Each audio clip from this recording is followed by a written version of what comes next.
Ẹ káàárọ̀, ẹ káàsán, ẹ káalẹ́. Gbogbo ọmọ Yorùbá tó wà ní gbogbo àgbáyé, mo kí yín. Ẹ kúṣẹ́ takuntakun. Ẹ jọ̀ọ́, ẹ má jẹ́ kí gọ́ọ̀mẹ̀ntì orílẹ̀-èdè Nàìjíríà kó ṣe ẹ̀rù bà Yorùbá nation. Yorùbá nation ó máa dúró. Nigerian government, like it or not, Yorùbá nation ó máa dúró. Chief Sunday Igboho bàbá, mo kí yín. Ẹ kúṣẹ́, jagunjagun ni yín, ọmọ akin ni yín. Mọ̀jàmọ̀sá là ń mọ akínkanjú lójú ogun. Iṣẹ́ lẹ ṣe. Ẹ má ever lọ submit ara yín fáwọn ìjọba Boko Haram, ìjọba bandit. Ẹ má ever ìjọba kidnapper, ìjọba ayakila. Ẹ má ever lọ submit ara yín fún wọn. Ẹ má ever. Mo mọ̀ yín dáadáa. Chief Sunday Igboho ó jẹ́ ẹni tí kò fẹ́ shitting, kò fẹ́ kán yan ọmọ làkejì jẹ. Ó ní Ọlọ́run tó fi wà lẹ́yìn yín. Ẹni tó bá ti wà pẹ̀lú inú funfun tínú ẹ̀ mọ́ sí ọmọ làkejì ẹ̀, Ọlọ́run máa ń wà lẹ́yìn ẹ̀ ni. Ní agbára Ọlọ́run, ìjọba Nàìjíríà àwọn ló máa jẹ̀bi lérí ọ̀rọ̀ yín. Akíkanjú ni yín. Mọ̀jàmọ̀sá là ń mọ akíkanjú lójú ogun. Jagunjagun ni mí. Mo ti jagun lẹ́ẹ̀mẹ́ta. I'm a soldier. I've been in war front 3 times. Sierra Leone, Liberia, Sudan. Tí sójà bá lọ sójú ogun, a kì í face enemy direct. You shoot, you take over. You shoot, you take over. Mọ̀jàmọ̀sá là ń mọ akíkanjú. Tó bá jẹ́ pé ẹ pa 5 àbí ọlọ́pàá 5, DSS 5, àwọn sójà 5, báyẹ̀ pé ẹ pa 5 nínú àwọn tó wá bá yín, nǹkan tá à ń sọ ìkọ́ náà máa sọ. Wọ́n á change story ẹ. Wọ́n á ní ẹ̀yin lẹ àtáàkì wọn níbi tán ti ń lọ.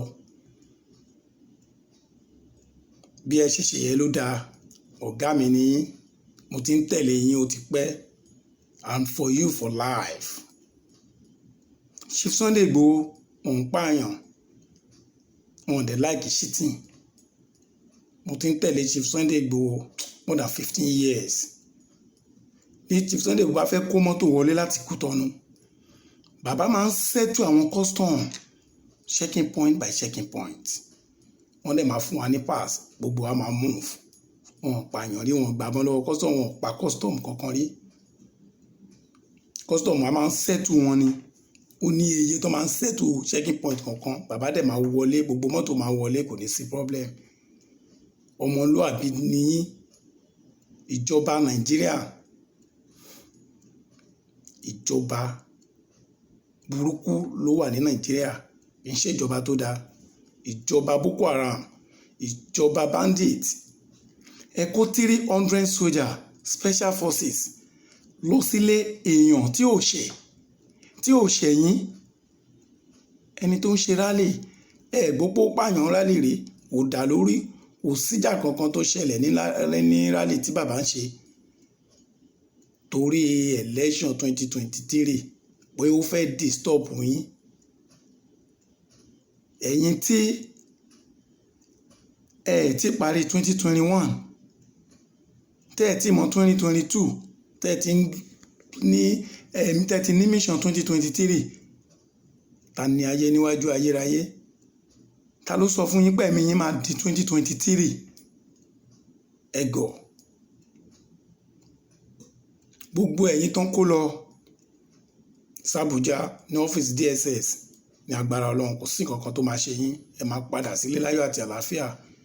Ìjọba gọ́ọ̀mẹ̀ntì Nàìjíríà ojú máa tì wọ́n lórí ọ̀rọ̀ yín.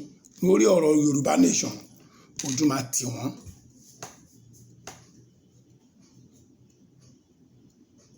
Kí ló dé? 300 soldiers with GPMG, enough ammunitions. Ẹ lè lò fún bandits, ẹ lè lò fún Boko Haram, ẹ lè lò fún Fulani herdsmen tó lọ ń pààyàn ní gangan. Ẹ wá deploy all round defence lè máa yẹ lóru.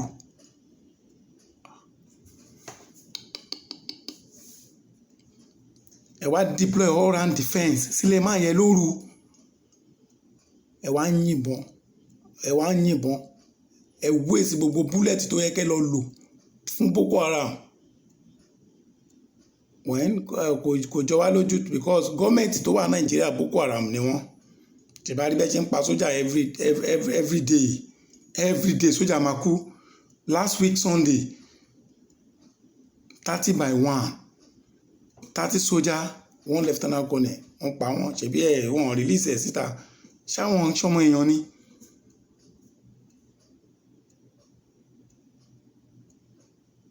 Ní gọ́ọ̀mẹ̀ntì ní Nàìjíríà ẹ jẹ́ kí oníkálukú kó máa lọ nílọ tiẹ̀. Ẹ̀yin ọmọ Yorùbá tẹ́ wà nínú army, all the armed forces, both army, air force and navy and paramilitary, police, whatever, ẹ yára yín ní brain. Ẹ jẹ́ kó rí wa pé ẹ wake up, ẹ ń sùn. Ó máa ń sọ fún wa pé ẹ wake up. Àjẹ́ nǹkan kan nínú army. General tó jẹ́ general tó jẹ́ ọmọ Yorùbá kò lẹ́nu nínú army. Màá fún yín lẹ́sàmpù. Ọ̀gá mi ló ṣẹlẹ̀ sí ọmọ Yorùbá, ọmọ Ogun State. Ṣé bó bá Ọbásanjọ́ wà lógún State kí ló ṣe sí? Kò sí. Ọmọ Hausa brigadier general ó pẹ́ tó ti ń pààyàn ní Port Harcourt, ó máa ń pa àwọn sójà ṣeré ni. President Jonathan nígbà tó débẹ̀ wọ́n rìtáyà ẹ̀, compulsory retirement náà fún un. But nígbà tí Buhari padà wá ó rí jáàbù ẹ̀ padà, ó fi ṣe commandant infantry corps center tó wà ní Jájì.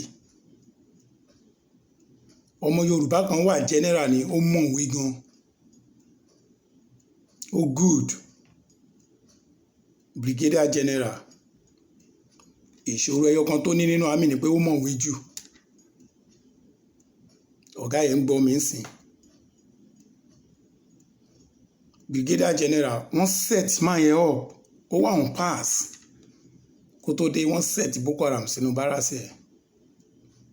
Barracks overthrow, Boko Haram overthrow barracks ẹ̀. Kí la máa gbọ́, kí ló máa jù?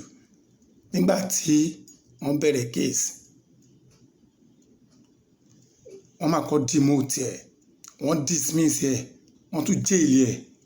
Brigadier general ọmọ Yorùbá, ọmọ Ogun State. How many generals la nínú army? A ní major general, a ní lieutenant general. Kò sí nǹkan tán lè ṣe sí wọn lẹ́nu títí dé ní, kò sí nǹkan tán ṣe sí.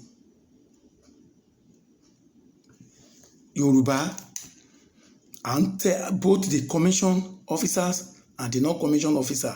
À ń tẹ̀lé àwọn Haúsá nínú army ní honorary major or captain tó bá ṣẹ̀ nínú army, tó bá jẹ́ Fúlàní Haúsá, ó máa lọ scot free. Nothing will happen. Nothing.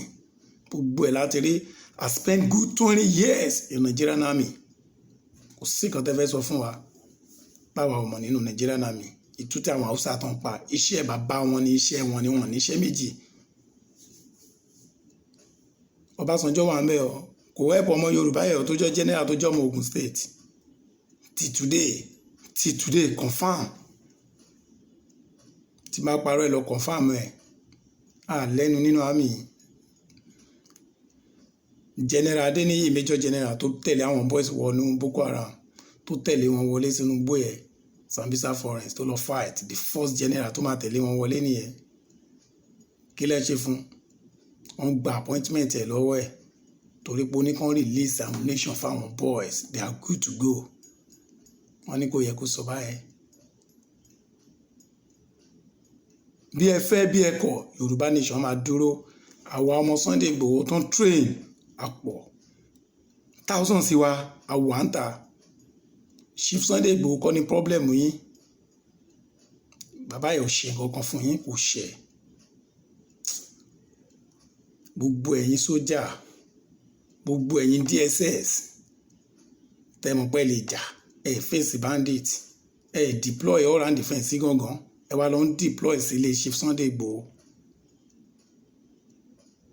ọlọ́run máa dá yín lẹ́jọ́ láìpẹ́ láì jìnnà ẹ máa gba èrè iṣẹ́ tẹ́ lọ ṣe lọ́jọ́ yẹn ẹ máa gba èrè ẹ̀ ọlọ́run àtijọ́ ló ń pẹ́ kó tó múyàn ọlọ́run sìn ó máa mú yín ògún lákàyè ọ̀ṣìmọ́lẹ̀ kò lómi sílé fẹ̀jẹ̀ wẹ̀ ó máa fi ẹ̀jẹ̀ yín wẹ̀ ẹ̀jẹ̀ lògún fi ń wẹ̀ ó máa fi ẹ̀jẹ̀ yín wẹ̀ ẹ pààyàn ẹ tún gbókú ẹ lọ ṣé ẹ fẹ́ jẹ òkú ni ṣé ẹ fẹ́ mu ẹ̀jẹ̀ tó kù sára ẹ ni.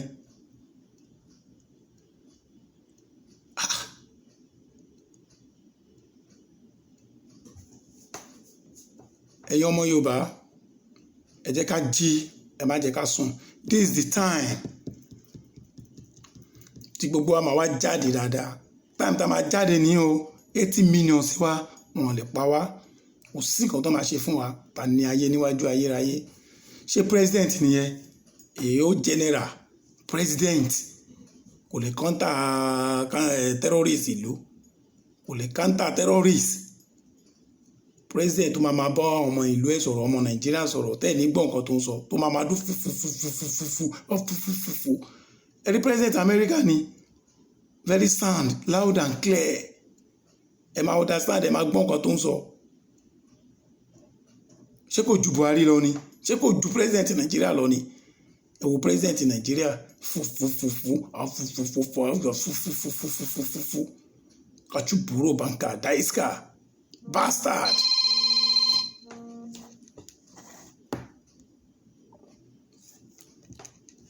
President tí ò competent tí ò sound when president Nàìjíríà ní ẹ̀ o kì í ṣe president Odùduwà àwa máa gba Odùduwà nation a máa gba Yorùbá nation a dẹ̀ máa dúró bí ẹ fẹ́ bí ẹ kọ̀ a máa gba Odùduwà nation ta ni ayé níwájú ayérayé kí ló dé ẹ deploy sójà sílé Chief Sunday Igboho ẹ bẹ̀ sí fire ẹ deploy 100 soldiers for all round defence ẹ̀yin bíi 200 tó kù I confirm it ẹ wá ń fire ká ní pé rí máa yẹ pa ni ẹ máa escape that's why tẹ́ fi dá nǹkan bojú amúrọ̀bà ló ń da aṣọ bojú amúrọ̀bà ló ń da nǹkan bojú sójà ò ń da nǹkan bojú DSS ò ń da nǹkan bojú kidnapper amúrọ̀bà assassin nìyí gọ́ọ̀mẹ̀ntì Nàìjíríà assassin nìyí.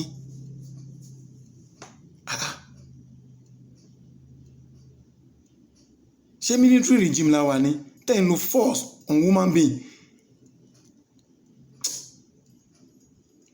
ọlá àwọn ọmọ Yorùbá tó ń wà all over the world tó jẹ́ pé wọ́n kàwé tó jẹ́ pé iṣẹ́ tó yẹ kán ṣe kọ́ náà ń fi ìwé yẹn ṣe àìmọye iṣẹ́ tó yẹ kán ṣe tó yẹ pé iṣẹ́ tí ò tọ́ sí wọn náà ń ṣe yes torí pé àlẹ́ wọn lè padà sílé iṣẹ́ wo lẹ fẹ́ fún wọn wọ́n dẹ̀ wà òkè pẹ̀lú iṣẹ́ tó ń ṣe everywhere wọ́n wà òkè wọ́n tún send sáwọn tó wà ń lé ni kí ló dé irú ìjọba wo ni ti Nàìjíríà ẹ̀yin sójà ọmọ Yorùbá ẹ wake up gbogbo àwọn idiot wa tó ń rúlu wa tó ń da Nàìjíríà rú they are not up to 1000 ṣèbáwa ló ń ṣọ́ wọn ṣèbáwa ló ń gbójúlé ọlọ́tàbá rìtáyà ibo là ń padà sí lẹ́nìí ẹ lọ wo rìtáyà soldiers ẹ lọ wo nǹkan tó ń wẹ̀yìn dí wọn ẹ mọ gbogbo kan tí mò ń sọ ẹ lọ wo rìtáyà police ẹ wo barracks police bíi ilé rat ẹ wo barracks ẹ wo everywhere tí sójà bá kú ní Boko Haram ó kú for life kò sí kan tí gọ́ọ̀mẹ̀ntì fẹ́ ṣe fún fámìlì ẹ̀ fáwọn ọmọ ẹ̀ wọ́n kàn máa ń jí àánú barracks ni after tán bá ti san táṣẹ́rẹ́ nonsense money tán bá fún family ẹ̀ wọ́n ní there is another new soldiers they need accommodation wọ́n ní kan pack out ẹni tó ti ń sáàfù yín tó kún fún lò wọ́n dísáàfù ẹni tẹ́ ń kọ́lé fún wọn fún ìyàwó àtọmọ ẹ̀ wọ́n dísáàfù ẹni tẹ́ ń train ọmọ ẹ̀ up to university level ìbò tó máa tẹ̀ jáde university ìbò lẹ́tí fẹ́ kán ríṣẹ́ ṣe ọmọ tiyín nìkan ló ń ṣayé irú ìlú wo nìyẹn. Enough is enough. Bí ẹ fẹ́ bí ẹ kọ̀ Yorùbá nation máa dúró. Chief Sunday Igboho níbikíbi tí ẹ bá wà Ọlọ́run á wà pẹ̀lú yín. Kò sí mímì kan tó máa mì yín. Mo fẹ́ kí ẹ lọ ṣọ̀kan ọ máa kín. Mo fẹ́ kọ́kàn yín kó lè jagunjagun ní yín. Ọkàn jagunjagun máa ń le. Mo mọ̀ yín dáadáa.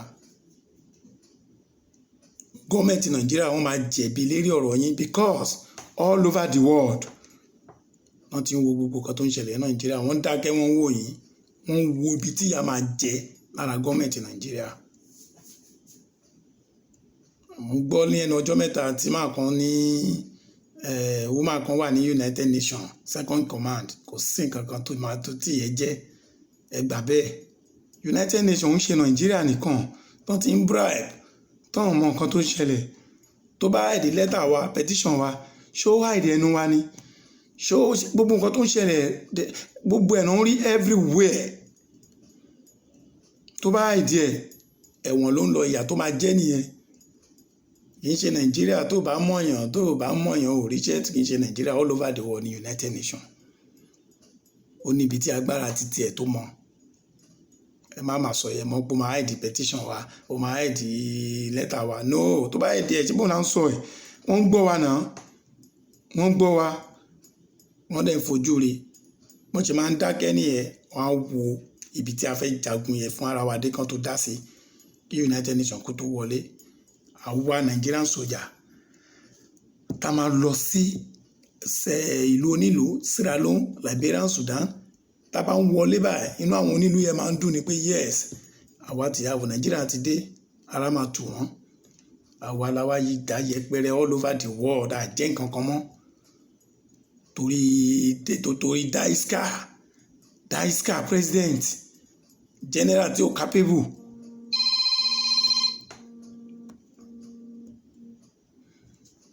General tí ó capable tí ó wà effective.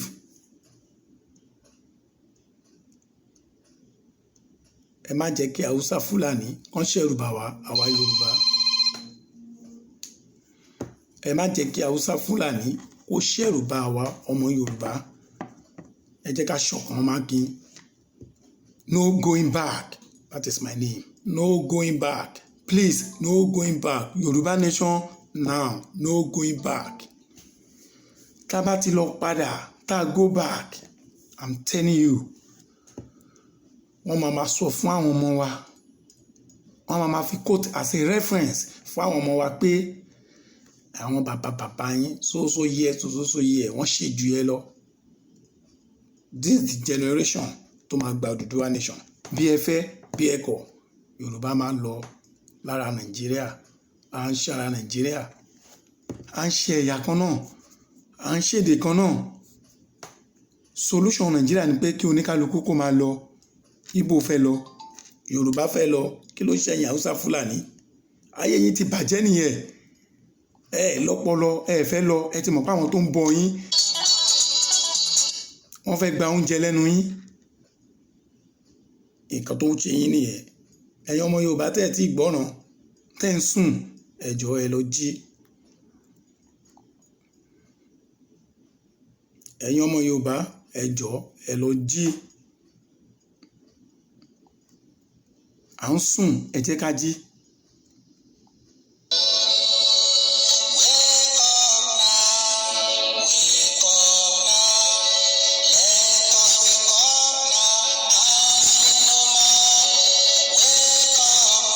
Yorùbá wake up now. Let us wake up and sleep no more.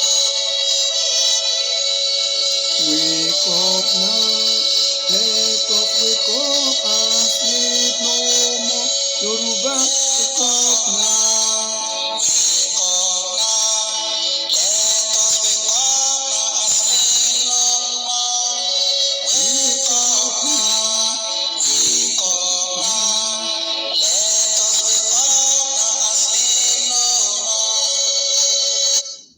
Let us wake up and sleep no more. No more sleeping. àwa Yorùbá à ń láìka pààyàn à ń láìka pààyàn à ń láìka ta ẹ̀jẹ̀ sílẹ̀. Àwọn Fúlàní Haúsá yìí náà ni àwọn náà ló ń ta ẹ̀jẹ̀ sílẹ̀. Tán bá pààyàn ẹ jẹ́ ká pín kán lọ máa para wọn nílùú wọn. Kí ló dé? Mi ò gbọ́ irú ẹ̀ rí ní ayé mi. Mi ò gbọ́ irú ẹ̀ rí.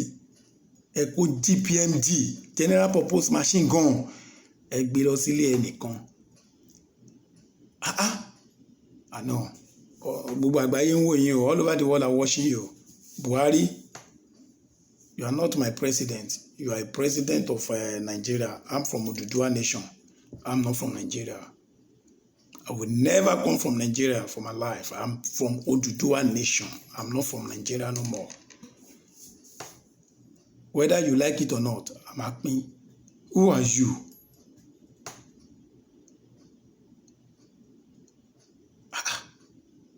Gbogbo ẹ̀yin sójà tẹ́ lọ sílé Chief Sunday Igboho, Ògúnlákayé Ọ̀ṣìmọ́lẹ̀ ó máa béèrè ẹ̀mí yín.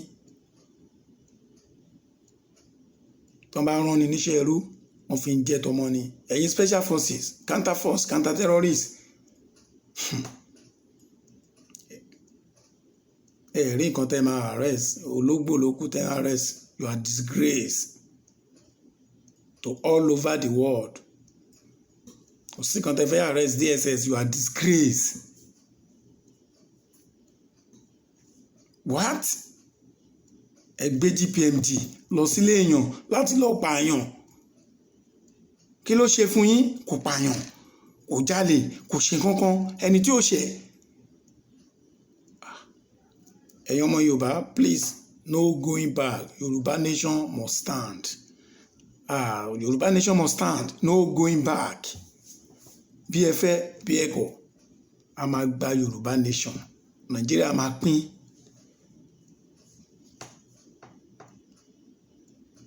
Ẹ̀yin Odùduwà, ẹ̀yin tí agbára wà lọ́wọ́ ẹ̀ tán gbélé ayé lọ́wọ́, ẹ dìde. This is the time. Ẹ dìde. Náà yí àwọn bàbá wa wọ́n máa bá igi sọ̀rọ̀, gbogbo ewé tó wà lórí ẹ̀ dẹ̀ máa gbẹ, igi dẹ̀ máa gbẹ, igi ìrókò, igi ńlá ó wà ńlẹ̀. Bàbá ẹ dìde, ẹ̀yin bàbá ẹ dìde, ayé mojúbà ẹ dìde, ògbóni àgbáyé ẹ dìde, ẹ̀yin alágbára ẹ dìde. Ọlọ́run ló gbélé wa lọ́wọ́, kì í ṣe èèyàn. Ọlọ́run ló fún wa pé ká lò ó. Ẹ dìde. Mo bẹ̀ yín, ẹ̀yin alágbára ilẹ̀ Yorùbá, ẹ dìde. Tẹ́ bá dẹ̀ ti dìde, ẹ má ṣe fídíò ẹni tí tẹ́ bá ń ṣe, ẹ má ṣe fídíò ẹ̀ síta. Tíṣẹ́ bá ń dáhùn, àwa tí òye yé bá jẹ́ ọmọ ọkọ Yorùbá àti mọ̀ pé iṣẹ́ dáhùn. Mo bẹ̀ yín ni, ẹ dìde, ẹ̀yin àgbààgbà, ẹ má jèbùrẹ́, ẹ má jèbùrẹ́. Àwọn ilé tán wá ṣiṣẹ́ wọ́n ń ṣe ẹni tán dáríjì. Ẹ má jèbùrẹ́. Gbogbo ẹ̀yin Yorùbá, uniform men, military, paramilitary, tẹ́ bá rí táyà ilé lẹ́ ń bọ̀, ẹ rorí yín o. Wake up, wake up, ẹ rorí yín o. Ilé lẹ́ ń bọ̀ o. Tẹ́ bá ṣiṣẹ́ yẹn tán, àwọn tó rí yín gbà yẹn wọ́n mọ̀ yín o, ẹ ń padà wá bá wọn lé, ẹ nílé wá sílé o. Ẹ rorí yín o. Gbogbo yín pátápátá lẹ mọ̀ pé nǹkan tán ṣe ó wrong. Nǹkan tán ṣe ó wrong. DSS nìkan kọ́ ló lọ síbẹ̀, wọ́n kó sójà 300 lọ. They are all special forces, counter force, counter terrorists, ẹ̀bọ̀n gbogbo wọn náà kó lọ, snapper gbogbo wọn náà kó lọ. Wọ́n fẹ́ pa máa yẹn kán dé escape, that's why tán fi daṣọ bojú. But ìgbà tán àṣìfẹ́ mu wọn, wọ́n arrest àwọn ọmọ ọlọ́mọ innocent tán ṣe nǹkan kan, wọ́n tán arrest ológbò. Cat ó yẹ kó tutọ́ sójú yín, ojú yín kó fọ́, ẹ arrest ológbò. DSS arrest ológbò.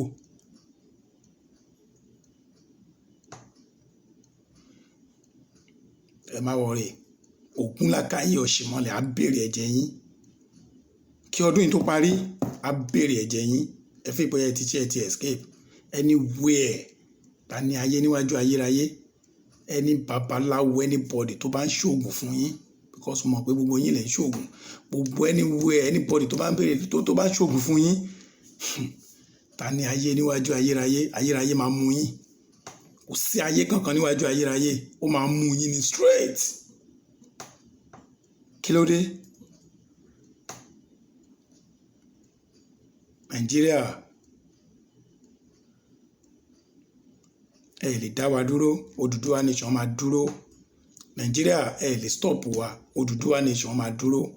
No going back. Ẹ má jẹ́ ká padà, ẹ jẹ́ ká jí. Ẹ má jẹ́ kí lè tó ṣẹlẹ̀ kó rẹ̀wẹ̀sì ọkàn bá wa. Ojú ẹkùn pọ́n. Yorùbá nation now, I stand for Yorùbá nation nítorí pé ọmọ akin, ọmọ akọ ilẹ̀ Yorùbá ni mí. Yorùbá ni bàbá mi, Yorùbá ni ìyá mi, Yorùbá ló bí mi. Mi ò nílùú mi tó jẹ́ Yorùbá land. Àwọn tó wà outside òkun wọn lè wá sílé mọ́. Ẹ jẹ́ ká gba Yorùbá land. Ẹ̀yin tí ó ti yé, ìgbà yẹn ló máa yé yín. Ẹ gbádùn. Àwọn tó wà outside máa dá ilé iṣẹ́ sílẹ̀, iṣẹ́ máa pọ̀ rẹpẹtẹ. Iṣẹ́ máa pọ̀ ju èèyàn lọ. Iṣẹ́ pọ̀ ju èèyàn lọ. L'Amẹ́ríkà la fi ń sá wá síbẹ̀. Iṣẹ́ pọ̀ ju èèyàn lọ. Ẹ lè ṣiṣẹ́ mẹ́wàá tẹ́mi ẹ bá gbé. Kò síṣẹ́ tẹ́ lè ṣe. Ẹ dẹ̀ máa wà òkè. Ìlú títí wa, a kàwé, a ní masters. Kò sí nǹkan kan tán jẹ́ kárí fi ṣe. Èèyàn graduate fún 9 years kò ṣiṣẹ́ kankan, kí lẹ expect? Irú ìlú wo nìyẹn? Ẹ wo South Africa.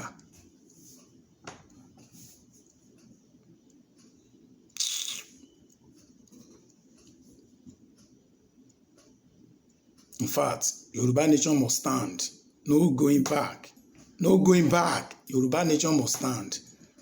No going back.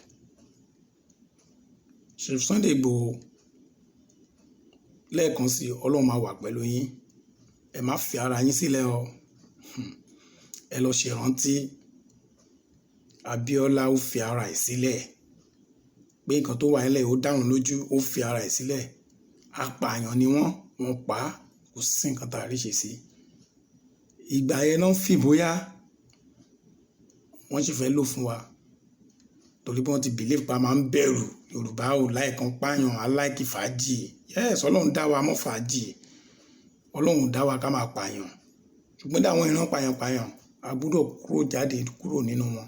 A gbúdọ̀ jáde kúrò nínú wọn. Ìran títí wa, ìran bàbá ńlá bàbá wa kì í ṣe pààyàn. Ìran Fúlàní ni pààyàn. Àwọn ẹranko inú gbóná gbé wọn níran. A gbúdọ̀ jáde kúrò nínú wọn. Yorùbá nation must stand.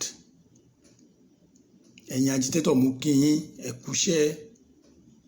Ẹ jẹ́ ká pọ̀ sí i, agitator ẹ pọ̀ sí i. Ẹ jáde tìbìtìbì síta. Rally ò gbúdọ̀ stop. Níwájú ilé everybody ká máa ṣe rally. Ká máa sọ fún àwa Yorùbá nation la fẹ́ everywhere. Yorùbá nation la fẹ́.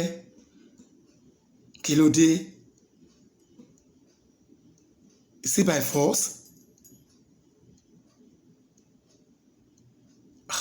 No. Yorùbá nation la fẹ́. A dẹ̀ máa dúró fún Yorùbá nation for life. For life, a máa dúró fún Yorùbá nation. Bí ẹ fẹ́, bí ẹ kọ̀, a máa pín. Bí ẹ fẹ́, bí ẹ kọ̀, Yorùbá máa jáde kúrò nínú Nàìjíríà. Location 419. Ìlú tí èèyàn ò gbúdọ̀ fi yangàn níta. Ìlú tí ò gbúdọ̀ fi sọ pé Nàìjíríà lòun ti wá. Everybody, everywhere, wọ́n ti ń gbòòrò Nàìjíríà.